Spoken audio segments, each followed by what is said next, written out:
Oh, there we go. Okay, great. Hey, Chester Elton here with a special edition of Top of the Stack.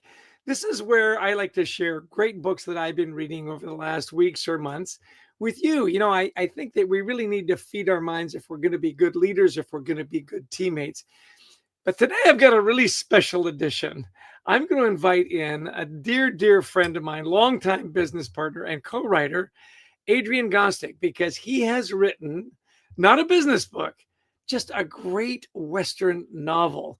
So let's welcome him in. This is my dear friend, Adrian Gostick. Hi, everyone. Here's the Big novel. round of applause with his new book, Jack Slade. Now, just to set the tone, I have several books that Adrian has written that are not business books.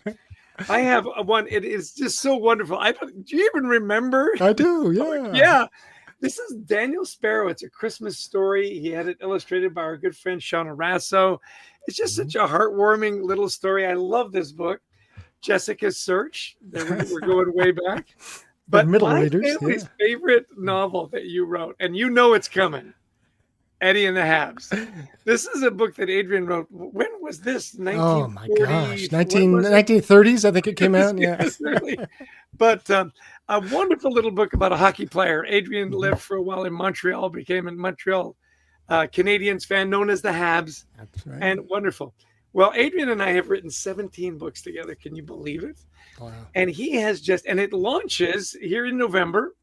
It's Jack Slade. It's a Western novel. So, Adrian, tell us why you wrote the book, a little bit about Jack Slade, and why we should not just buy one for ourselves, but one for our friends as well.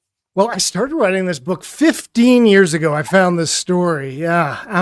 And Chester, you can hear, he's kept me pretty busy writing books along the way. I haven't a lot of time.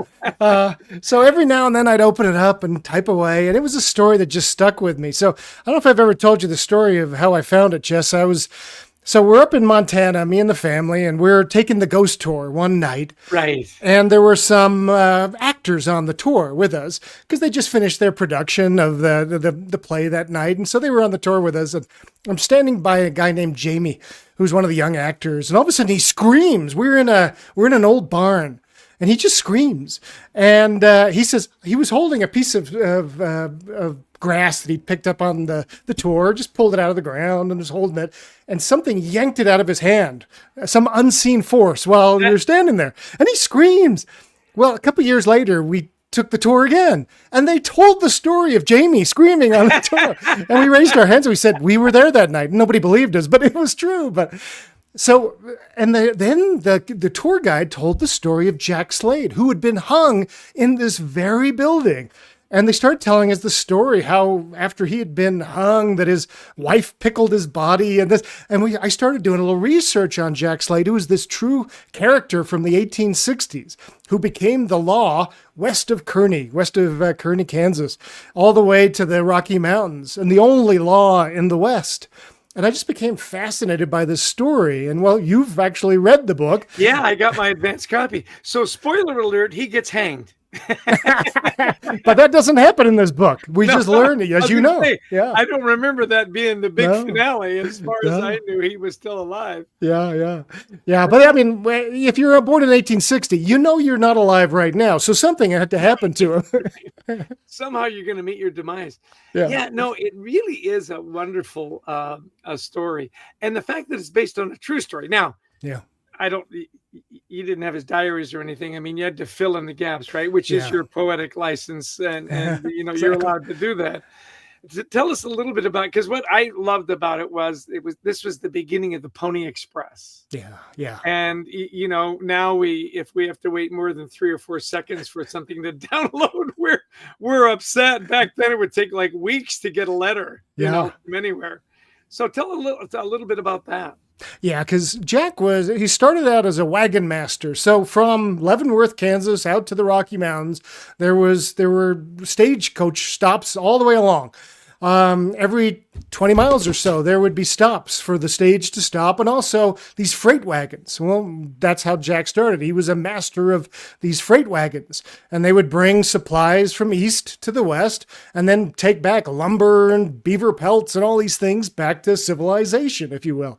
And that's how he made his living. And well, one day, at the beginning of the story, he gets promoted, true story, to become the agent of the Overland, to ride the line, to bring law and order to an incredibly, in 1860, a very unlawful place. Yeah, no kidding. And it's funny, you were reading the book and you were telling me, "Oh my gosh, this couldn't have happened." And you were texting me, and I was saying, "Look, Chess, everything that happens, truth is stranger than fiction, right?" Yeah. And the beginning of the story, he gets shot, but he doesn't die.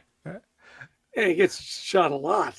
He does. It is kind of amazing because I'm reading this and I'm thinking, he gets shot a lot. And then, medicine back then wasn't all that great. No. I mean, they really were lead bullets. I mean, you really did get lead poisoning, Yeah. Anyway, it is. And the way that you write it, I just love the way you paint those mental pictures. I was telling you as we were going back and forth, I said it was like this movie was playing in my head. I mean, it really is brilliantly written.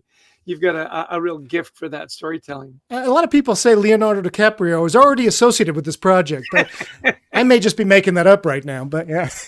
Now, the part of the book that's really near and dear to my heart is there's one particular character whose name is quite unique. Could you talk about that? Which one, Pete? Yeah, not Pete.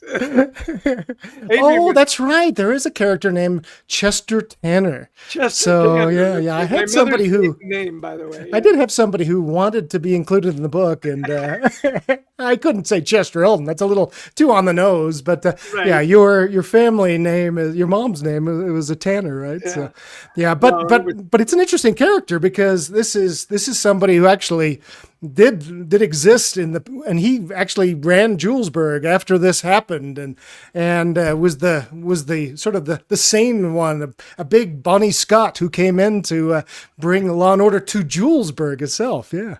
Yeah. It's so interesting because when you really think about it, it really wasn't that long ago. Yeah. Living in North America, we think, 100 years is a long time. It was so funny. I was just looking at some stuff in Glasgow, Scotland. I go, 100 years ago, that people still have ties that are 100 years old. They had sweaters that are 100 years old. Oh, my family members, every home they have in England, they're 100 years old. Yeah. Oh, and that's new construction. So it really is fascinating to think about how rapidly it developed and how it went from, the Pony Express and then the telegraph and then so on and so on. But to your point about how lawless it was. Oh, yeah.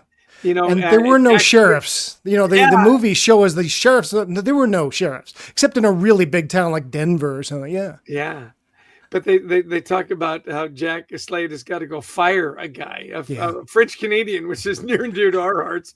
Yeah. No hockey, just, a bad guy. And how it just gets contentious and arguments were settled with gun play, And so it really is a wonderful book. Now, tell us the kind of progression and what are your plans for, major motion picture or volume 2 or whatever that might be. Yeah, I just want to make sure we sell enough that I can write the second one and the publisher will put out the second one because we have to see Jack's story through. And at the end of this story, he and this is again true, where he takes his family up to Montana, the gold strike in Virginia City, and so he takes his wife and his adopted son up to Virginia City, and he actually again saves the town. And this is a true story. The town is shut off by snow and ice, and he brings in supplies, and it's a remarkable next chapter that I have to tell. So that's why I hope people at least pick up this first one because the rest of the story, as they say, is really worth hearing. Well, tell us how we can find the book. I mean, Amazon. My book arrives tomorrow. By the way, I got the digital version. That's why I'm holding up Eddie the Habs and not Jack Slade. That's right. It arrives tomorrow, so you can get it on Amazon. Anywhere else? So Jack Slade, The Song of the Butcherbird. It's on Amazon, Barnes and Noble, wherever you buy good books yourself, in bookstores as well. And so please pick up a copy. And the subtitle, The Song of the Butcherbird. that's what Jack has to become. If you don't know what a butcherbird is, it's a shrike that on the prairie just hunts birds and kills them and puts them in thorns, and it's quite a vicious little bird.